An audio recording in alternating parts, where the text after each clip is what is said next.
መስቀሉ ጌታን የተሸከመው ለ3 ሰዓት ነው።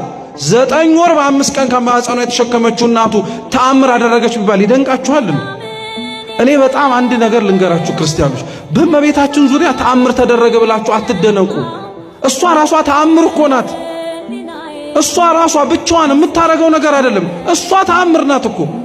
ረሳችሁት እንዴ? ትንቢተ ኢሳይያስ ምዕራፍ 7 ቁጥር 14 ላይ እኮ ድንግል በድንግልና ጸንሳ በድንግልና ትወልዳለች፣ ስሙንም አማኑኤል ትለዋለች። ትርጓሜውም እግዚአብሔር ከኛ ጋር ሆነ ብቻ እኮ አይልም። እነሆ እግዚአብሔር የዘመኑ ፍጻሜ በደረሰ ጊዜ ምልክት ይሰጣችኋል ነው። እስኪ ምልክት ይሰጣችኋል በሉ። ምልክት ማለት በግዕዝ እኮ ተአምር እኮ ነው። የዘመኑ ፍጻሜ በደረሰ ጊዜ ላይ ያየናት ተአምር እሷ እኮ ናት። ሌላ ነገር አትፈልጉ ክርስቲያኖች፣ እውነቴን ነው የምላችሁ። እሷ ራሷ ተአምር ናት። እሷ ልታደርገው ስለምትችለው ነገር ታስባላችሁ?